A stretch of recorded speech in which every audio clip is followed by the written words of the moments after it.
Nissan now will be a major manufacturer of cars within the United Kingdom and a major employer for the North East. Nissan will be a major exporter of cars into Europe. Nissan products will include large amounts of local content, build engines here, and thus generate many more jobs in the components part of our industry. Nissan will establish design and development facilities so that the United Kingdom company is fully involved in the design of future models. In '86, I was production director, so I had the fortune to have the job of showing the Prime Minister around the plant.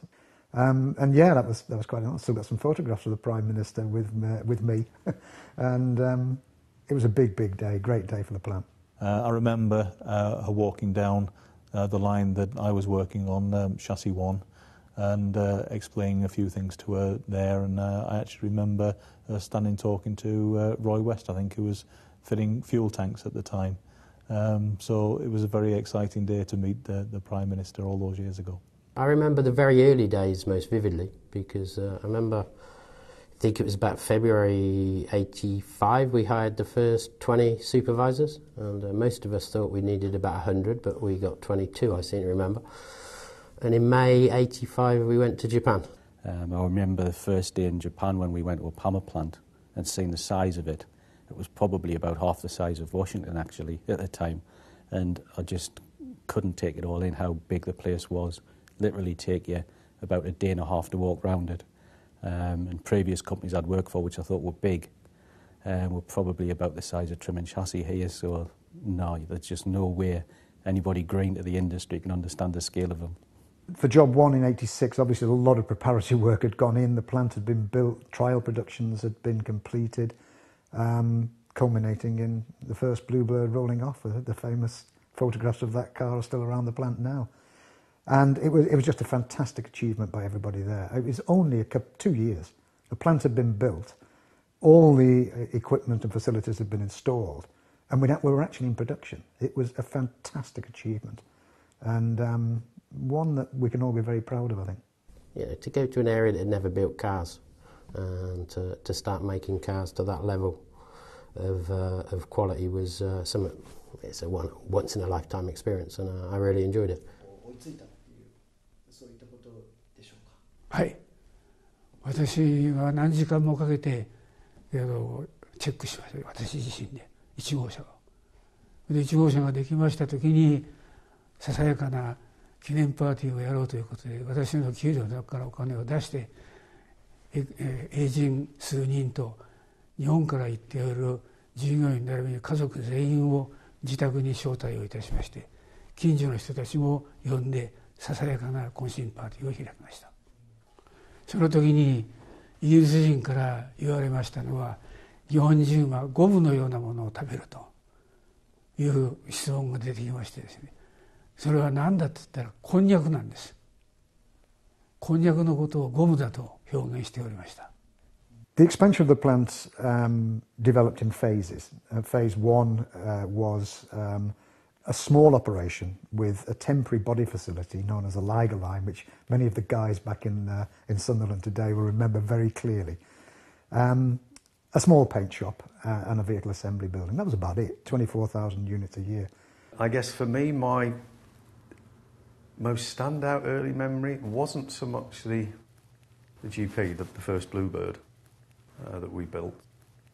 It was all the stuff surrounding the first Primera launch that we did in 1990, because in truth much more of that was our car and we'd had to do a lot of it independently of Japan. What happened in Sunderland was that we were continuously winning models, and the plant was developing, it was growing.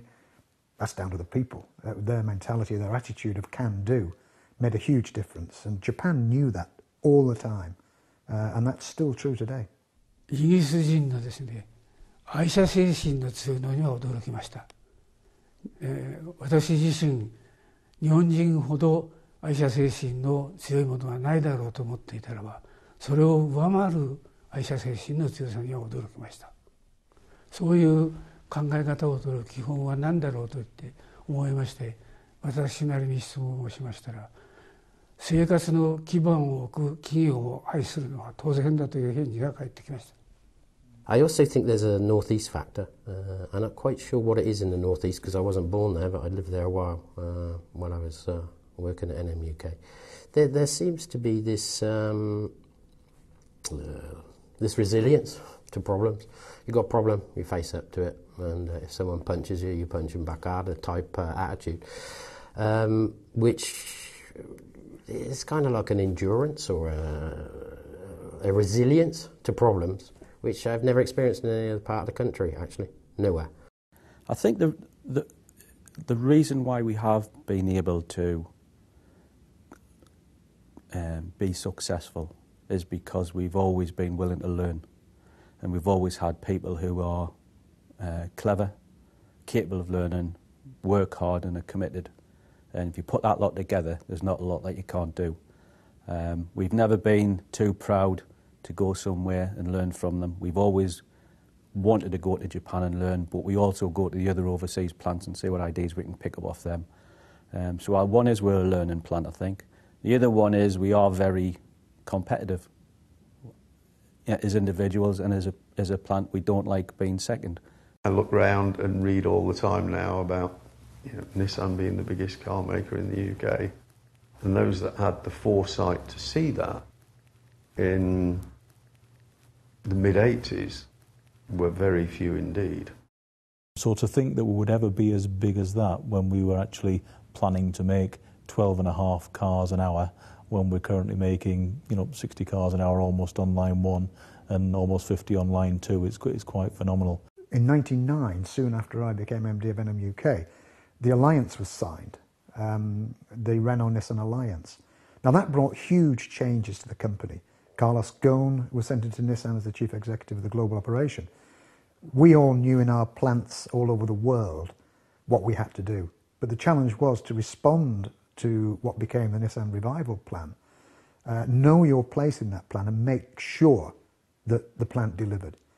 So to me, the challenges for plant manager is how to make sure that we're building the cars today at the right level of quality and the right cost, and always looking to the future in terms of how can we improve ourselves to win the next ones, because it is a competition. I know people get sick of hearing about it, but it is. And you've got a car that lasts you 5 years, and not once you've won it, you've got 5 years' work. There's not many companies in the northeast of England can say, well, I've got 5 years' work laid out in front of us, which we can. So the downside of that is if you don't win a car, what do? So it's not a very good prospect not winning a car, so you've got to do everything you can to win it. And to me, that's the thrill of the job, but the hardest bit of the job as well. I also remember my first November as MD, November the 13th, it was a Friday. It was decided in Japan that there's no Primera Ramiro replacement because we're losing so much money on the cars. And that was a bit scary. And I remember Carlos Ghosn announcing that if the UK didn't join the Euro, we probably wouldn't invest anymore. So, yeah, I didn't get the honeymoon part of the as MD. The other two got the honeymoon. I think Trevor got a bit of both, but I think most of mine was pretty miserable, actually. 成功させるために来たんだということを従業員には周知徹底いたしました。失敗するためだったらこんなところに出てこないと。だから常に成功と、それだけしか頭にはありませんでした。いくつかのいろんなことを検討する場合にいくつかの案が出てきましても、必ずどれが一番成功につながりやすい案かということを自分で判断して、じゃあこれをせようと、そういう決定の仕方をいたしました。Almost 27 years since I joined Nissan, and is in that time, it's never been other than a success what people at Sunderland have done. I mean, some years harder than others because that's life. The recessions of the early 90s and the tough period we're in now. But the business has always set itself, the people have always set themselves really tough targets, and then they've gone and delivered them. And I love watching you all keep doing that. It's fantastic. And I read the news and I follow it. And I'm ever so pleased for you all. I think you're fantastic, all of you. If Mr. Gorn had told me back in '98 that we were producing electric cars, I wouldn't have believed him, frankly. I think everybody who works here should be proud of what we've built. I think not just for us as individuals, but it does give us the job security that gives us a kind of stability in our life that other people don't enjoy. It's easy to say, oh, you know, we're so successful, we're making over 400,000 cars a year, we've got a successful product. And we've got all of that for a reason. That's because we've worked hard for it and we deserve them. And we need to continue to keep doing those things and make sure that we deserve the next new models. We did what this particular group of people seemed to be capable of doing. We just adapted to the circumstances. This group of people were a very special group.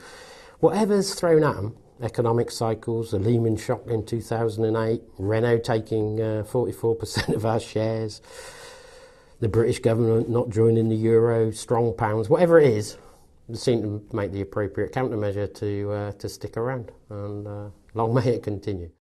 The other thing I think, you know, as somebody who's from the North East, I think it's important that this place continues to be successful, because I don't understand or can't contemplate what the North East would look like without a successful Nissan. I think it would be a much worse place to live than what it currently is, and I think that's something that is a responsibility on the plant, that, you know, we are important in the region, we're all North Easterners, and we've got to keep this plant moving forward. Congratulations on 25th anniversary. Challenging to your future.